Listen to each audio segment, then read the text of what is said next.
নমস্কার বন্ধুরা, আমি প্রিয়াঙ্কা। নতুন একটি দিনের শুরুতে নতুন একটি ব্লগে সকলকে জানাই অনেক অনেক অনেক ভালোবাসা। যে যেখান থেকেই আমার ব্লগ দেখছো, সকলেই যেন প্রভুর কৃপায় আজকের দিনটা খুব ভালো যায়। বড়মশাইয়ের জন্য চা বসিয়ে দিয়েছি। আর আমার হয়েছিল কি, গতকাল রাতে হঠাৎ করে শরীরটা কেমন যেন খারাপ করে গিয়েছিল।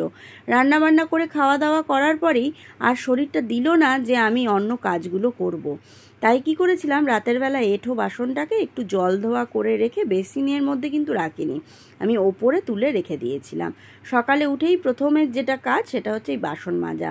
সত্যি কথা বলতে কি, আমরা তো ফ্ল্যাটে থাকি, ছোট ছোট ঘর, রান্নাঘরও ছোট। এই বদ্ধ ঘরের মধ্যে এরকম এঁঠো বাসন ফেলে রাখলে আর কি ঘরের মধ্যেও গন্ধ হয়ে যায় আর খুব অপরিষ্কার লাগে।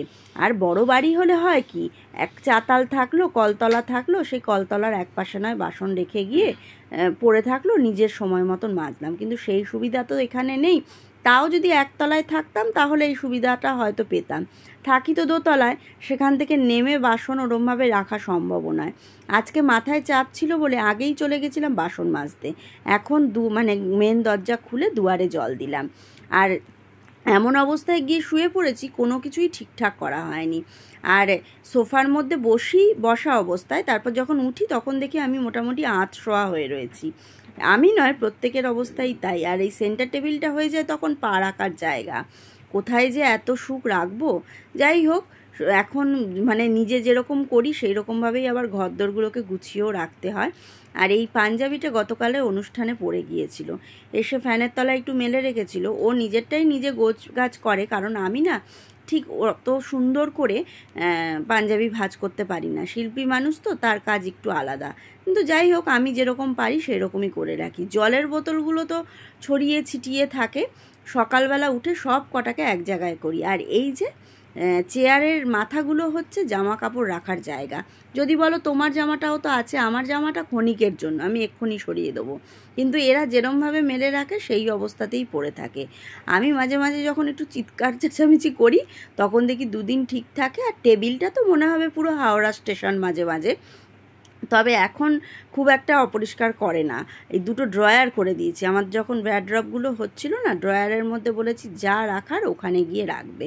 যাই হোক, আমার কাজ হয়ে গেছে। এবার স্নান করে নিয়েছি, করে এবার চলে এলাম হচ্ছে বাগানে। যদি বলো ছাদ বাগানে না, যদি স্নানের আগে আসি ভালো হয়, কিন্তু আর মনে হয় স্নান করে একেবারে পরিষ্কার হয়েই ঠাকুরের ফুলটা তুলতে যাব। আজকে উঠেই দেখছি ছাদের এখানে সামনেতেই এই জবাটা রয়েছে। এই জবা গাছটা মনে হয় নতুন বসালো, আর যখন বসায় একটা করে তো ফুল থাকেই, ওই ফুলটা তুলে নিলাম। আর আজকে রোদ্দুরও আছে, আবার ওইদিকে মালি দাদা এসে গাছ পরিচর্যা করছে। একা একা ওই ছায়ার তলায় বসে সুন্দর করে করছে। আমারও বাগানে কয়েকটা গাছ, বাগান মানে বারান্দার আর কি, বারান্দার যে গাছগুলো রয়েছে এগুলোকে একদিনকে ধরতে হবে। আমি এখন ধরছি না, ওগুলোকে না নিচে নামিয়ে একটু বালি মাটি সব কিছু নিয়ে, একটু সময় সাপেক্ষ ব্যাপার। যেদিনকে পুরো বাড়িতে আমি একা থাকবো সেদিনকে ওই কাজটা করব, না হলে পিছনে তাড়া থাকলে হবে না। অনেক দিন পর না আজকে এই জুঁই ফুল দেখছি গাছের মধ্যে ফুটেছে, দুটো রয়েছে। অনেকগুলো গাছই আছে কিন্তু ফুটে রয়েছে দুটো। যাই হোক, আজকে প্রভু পাবে। আজকের এই যে ঝুড়িতে এই ফুলগুলো উঠেছে, দেখে মনে হয় এইটুকু ফুল, কিন্তু এখানে যতটা ফুল আছে, আমার ঘরের সিংহাসনে কত ঠাকুর রয়েছে, সব ঠাকুরই কিন্তু ফুল পায়, কোনো ঠাকুর কিন্তু বাদ পড়ে না। এই দেখো, ঘরে এসে প্রভুকে আর গোপুর জামা একদম চেঞ্জ করে দিয়েছি, দিয়ে সুন্দর করে শৃঙ্গার করেছি। অনেক দিন পর আজকে প্রভু অনেকগুলো সাদা ফুল দিয়ে সেজেছে। আর গোপু সোনা দেখো না, নয়নতারা ফুল, জুঁই ফুল, টগর ফুল আর সাদা ফুল সব কিছু দিয়ে একদম সকল ঠাকুরকে শৃঙ্গার করানো হয়ে গেছে, আরতি করানো হয়ে গেছে। আজকে তো গণেশজির দিন, তাই আজকে লাড্ডু দিয়েছি ভোগে, ভোগ নিবেদনও হয়ে গেছে। আর আমার হনুমান চালিসা পাঠও হয়ে গেছে, পুজো আমার হয়ে গেছে। পুজোর পরে না এখানটায় দাঁড়াতে বেশ ভালো লাগে। তবে আজকে অনেকটা বেলা হয়ে গেছে, এখনই পর্দাটা একদম দিয়ে দেবো জানালার।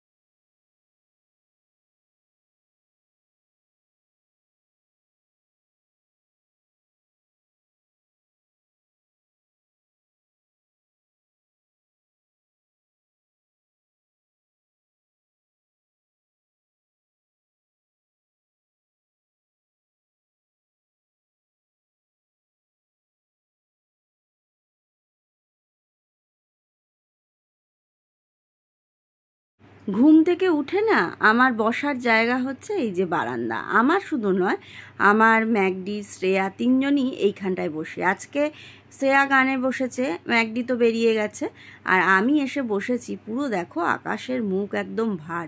হোক হোক একটু বৃষ্টি হোক, আর কি ভালো লাগছে না? এইরকম আকাশ দেখতে তো আমার দারুণ লাগে। আর বিকেলবেলায় না ঘুম থেকে উঠে সত্যি কথা বলতে প্রকৃতিকে দেখতেই যেন বেশি ভালো লাগে। আর ওই দিকে কিন্তু রোদ দেখা যাচ্ছে। আর এই যে আমাদের পাড়ার নতুন অতিথি প্রত্যেক দিন বেরোয় এই মানে পাড়া ঘুরতে, আজকেও বেরিয়েছে। তবে আজকে কিন্তু ওদের মানে যাদের কাছে ওরা থাকে তারা কিন্তু বেরোয়নি, ওরা দেখছি রাস্তা চিনে গেছে। ওরা নিজেরাই দেখছি পাক খেতে খেতে, ও মা, যেই দিকে থাকে ঠিক চেনে। আসলে অনেক দিন ধরে রয়েছে, 1 মাসের কাছাকাছি দেখছি ওদেরকে। দেখো ওরা কিন্তু ঠিক ওই রাস্তার দিকে টানটা নিয়ে নিল, আমি বসে বসে দেখে যাচ্ছি। এখন বাজে ঘড়িতে ওই 8:30 9টাই বাজে। এবার ম্যাগডি এলো অনুষ্ঠান করে, ও বললো একটু চা বসাও। ও আমাকে আগেও 2বার ফোন করেছিল, কিন্তু তখন আমি দোকানে গেছিলাম, ফোনটা ঘরে রেখে, তাই শুনতে পাইনি। না হলে বলে রাস্তা থেকেই বলে চাটা বসাও, তাহলে ঘরে এলে সাথে সাথে চা পেয়ে যায়। আমি তো ভেবেছিলাম ঘরে যখন আসবে একটু নুন আর লেবু দিয়ে জল করে দেবো, যা বিশ্রী একটা গরম লাগছে। কিন্তু ও বললো চা বসাতে, বলে চাই বসিয়ে দিলাম। আর বোতলগুলো সকালবেলায় ভরা হয়নি, আমার তো সকালবেলা রান্নাঘরে ঢোকার সময় হয়নি, তাই আর ভরতে পারিনি। এখন ভরে যেই জায়গায় যেটা রাখা, আর গতকাল মিক্সিতে ওই ছোলাটা বাটতে গিয়ে না একটু ছড়িয়ে গেছিলো, এখন তাই মিক্সিটাও একটুখানি ভালো করে মুছে নিচ্ছি।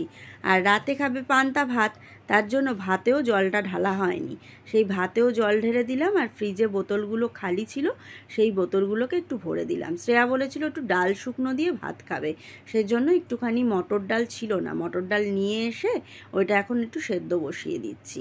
কারণ হচ্ছে যে ভেবেছিলাম ম্যাগডি আজকে চপ এনেছে, না করলেও হতো, কিন্তু ভাবলাম না, করেই নিই বলেছে যখন। আর আমি একটুখানি নুন লেবু জল খাবো, সাথে শ্রেয়ার জন্য একটু বানিয়ে রাখছি, একদম মানে অনেকটাই করলাম।